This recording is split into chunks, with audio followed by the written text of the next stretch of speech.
অসমৰ কাৰণে এটা বিশেষ দিন।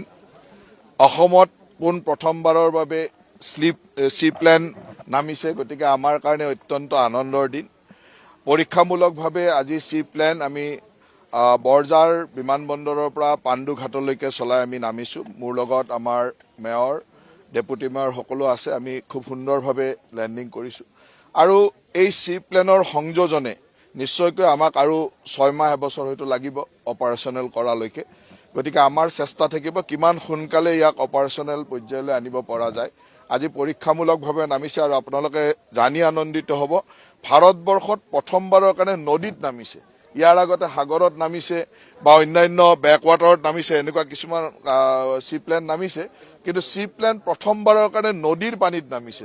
গতিকে এইটো আমাৰ কাৰণে আনন্দৰ কথা আৰু এই পৰীক্ষামূলক যেতিয়া সফল হ'ল, মই ভাবোঁ যে অসমৰ যোগাযোগ ব্যৱস্থা আৰু পৰ্যটন ক্ষেত্ৰখনৰ এটা ডাঙৰ সংযোজন।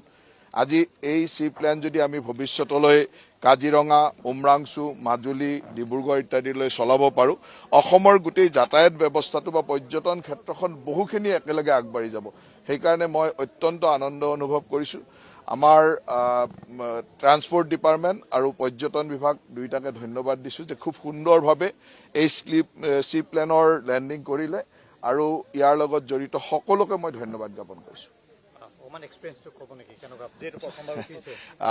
নিশ্চয়কৈ জীৱনত প্ৰথমবাৰ চি প্লেনত উঠিছোঁ, সেইকাৰণে আনন্দ অনুভৱ কৰিছোঁ আৰু খুব সুন্দৰ। ইয়াত কোনো চিন্তা কৰিবলগীয়া নাই আৰু খুব সুন্দৰভাৱে আমি এয়াৰপৰ্টৰ পৰা আমাক 5-7 মিনিট লাগিছে মেক্সিমাম, গতিকে একেবাৰে কম সময়। আৰু তাৰ আগতে লেণ্ডিঙৰ আগত ব্ৰহ্মপুত্ৰৰ ওপৰত এপাক দুপাক ঘূৰাইছে, গতিকে চায়ো ভাল লাগিছে আৰু খুব সুন্দৰ এটা। আৰু ওপৰৰ পৰা যিটো ভিউ, এই ভিউটো সঁচাকৈ খুব মনোমোহা ভিউ।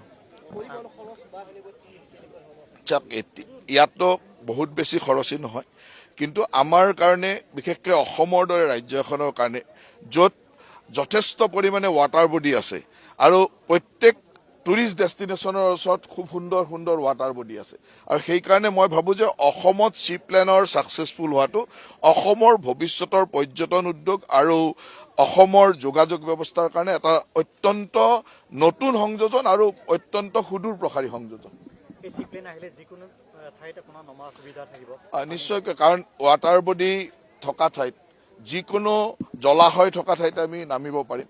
গতিকে আজি ইয়াৰ পৰা কাজিৰঙালৈকে গৈ কাজিৰঙাৰ ব্ৰহ্মপুত্ৰত নামি যিটো সৌন্দৰ্য দেখা যাব, বা ইয়াৰ পৰা মাজুলীলৈকে যোৱা, ইয়াৰ পৰা উমৰাংচুলৈকে যোৱা, কিছুমান এনেকুৱা ডেষ্টিনেশ্যন অসমত আছে যিবিলাকে এনেকুৱা ধৰণৰ জলাশয়ৰ পাৰতে আছে, আৰু জলাশয়ৰ জৰিয়তে যদি আমি যোগাযোগ কৰিব পাৰোঁ, কাৰণ ইয়াৰ পৰা কাজিৰঙালৈ হয়তো 15-20 মিনিটতে পাব, ইয়াৰ পৰা উমৰাংচু আধা ঘণ্টাৰ ভিতৰত পাব। গতিকে ইমান কম সময়ৰ যোগাযোগ আৰু ক'ব গ'লে অন্যান্য বাহনতকৈ খৰচো কমিব। গতিকে মই ভাবোঁ যে ইয়াৰ সংযোজনে অসমৰ পৰ্যটন ক্ষেত্ৰত এটা আমূল পৰিৱৰ্তন আনিব। এতিয়াতো আমি প্ৰথমবাৰৰ কাৰণে ইয়াত আজি পৰীক্ষামূলক মানে লেণ্ডিং হ'ল, তাৰপিছত সকলো ঠাইতে পৰীক্ষামূলক লেণ্ডিং হ'ব। আৰু মই সেইকাৰণে কৈছোঁ যে ইয়াক অপাৰেশ্যনেল কৰালৈকে আমাক 6 মাহ এবছৰ লাগিব, হয়তো তাতকৈ অলপ বেছিও লাগিব পাৰে, কিন্তু আমি এতিয়াৰ পৰা আৰম্ভ হ'ল আমাৰ কাম। গতিকে আমি কাম আৰম্ভ কৰিলোঁ, লাহে লাহে এই কামটো চলি থাকিব। গোটেই পৰীক্ষামূলক লেণ্ডিং সকলো ঠাইত হোৱাৰ পিছত আমি কেনেকৈ চলাব পাৰোঁ সেই কথাটো চিন্তা কৰিম। যিকোনো জলাশয়, এনেকুৱা নহয় যে দীপৰ বিলতো লেণ্ডিং হ'ব পাৰে।